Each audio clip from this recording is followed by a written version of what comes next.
Hello friends, ఎలా ఉన్నారు మీరందరూ? నేను బాగున్నానండి. ఈరోజు అయితే చికెన్ దమ్ బిర్యానీ అయితే ట్రై చేశాను. ఫస్ట్ టైం ట్రై చేశానండి.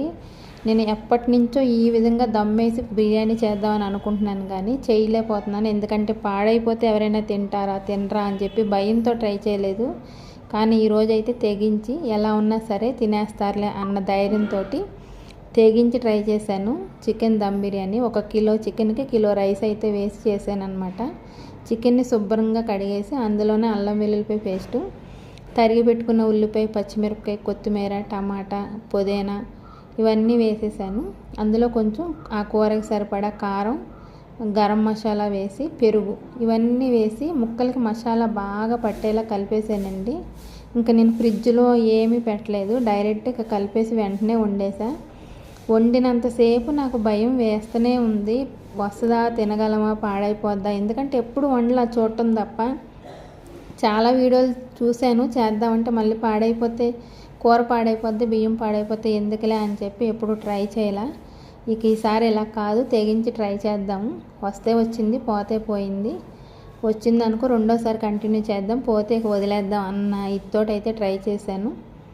కానీ బాగానే కుదిరిందండి. మసాలాలన్నీ శుభ్రంగా పట్టించేసి ఆయిల్ కూడా వేసుకున్నాను. ఇందులో ఒక 2 చెక్క, లవంగం, యాలక్కాయలు కూడా వేసాను. ఆ క్లిప్ అయితే వీడియో మిస్ అయిపోయింది, అవి చూపించలేకపోయాను. అవన్నీ కూడా వేసేసి ఇలా మసాలా ప్రతి ముక్కకి పట్టేలా కలిపేసుకున్నానండి. ఒక 10 నిమిషాలు అయితే కలిపి పెట్టేసుకొని స్టవ్ మీద పెట్టేశాను. నేను ఎప్పుడు నార్మల్గానే చేస్తానన్నమాట బిర్యానీ. మామూలుగా బాండి పెట్టేసి వేయించేసి చేస్తాను. ఇలా ఫస్ట్ టైం బాగుంది. అయితే ఇంకా పక్క పొయ్యి మీద అయితే ఎసరు పెట్టేసుకున్నాను. 1కి 3 వంతులు ఎసరు పెట్టుకున్నాను.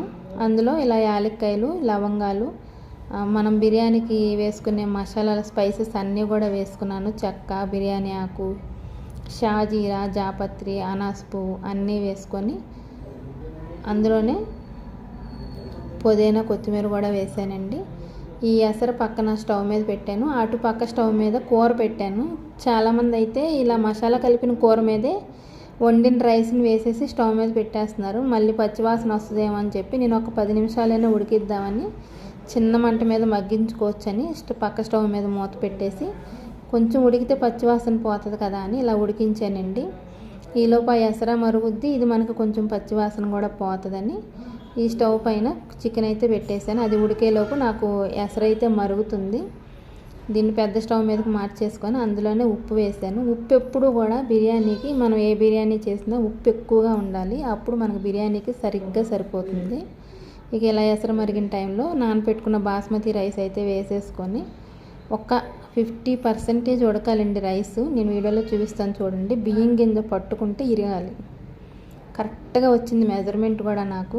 మనం లేయర్ కింద వేసేటప్పటికి అడుగునున్న రైస్ పూర్తిగా ఉడికిపోద్ది అనమాట. మనం ముందు వేసిన రైసు సగమే ఉడుకుద్ది కాబట్టి అడుగున వాటర్ తోటి మనకు చక్కగా ఉడుకుద్ది. నేనైతే చికెన్ పోయి స్టవ్ కట్టేసాను అనమాట. రైస్ కూడా నాకు కరెక్ట్ మెజర్మెంట్తో ఉడికింది. అదిగో చూసారా, ఇలా గోరుతో గిచ్చితే 2 ముక్కలు అవ్వాలన్నమాట. ఇంకా అలా రైస్ ఉడికిన తర్వాత బెజ్జాలు గరిటె ఉంటుంది కదండి, మనం ఆయిల్ డీప్ ఫ్రై చేసిన ఐటమ్స్ తీసుకునేది, దాంతో రైస్ని అయితే తీసేసి ఆ కూర పైన వేసేసుకుంటున్నాను అనమాట. మొత్తం లేయర్ లాగా వేసేసాను. ఇంకా కూర పైన అలాగే ఇలా కూర అంతా అడుగు నుంచేసి పైన రైస్ అయితే ఇలా లేయర్ లాగా వేసేసాను.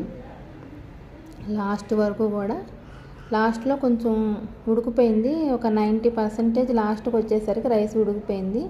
మనం ఫస్ట్ వేసిన రైస్ అయితే కొంచెం గట్టిగా ఉంటుంది కాబట్టి కింద వాటర్ ఉంటాయి కదా, ఆ వాటర్తో మనకి చక్కగా ఉడికిపోద్ది, ఏం బాధ లేదు. వండిన తర్వాత నాకు ధైర్యం వచ్చిందండి తిన్నాకే.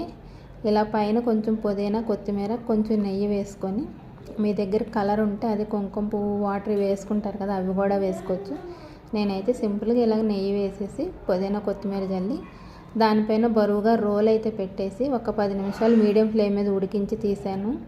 టేస్ట్ నిజంగా అందరూ బాగుందన్నారు. మా ఆయన అయితే బయట నుంచి తెప్పించావా అని అడిగారు. నేనైతే ఫుల్ హ్యాపీ. తిన్నందుకు వాళ్ళు హ్యాపీ, వండినందుకు నేను హ్యాపీ అనమాట. ఓకే ఫ్రెండ్స్, నచ్చితే లైక్ చేయండి, షేర్ చేయండి, సబ్స్క్రైబ్ చేసుకోండి. బాయ్.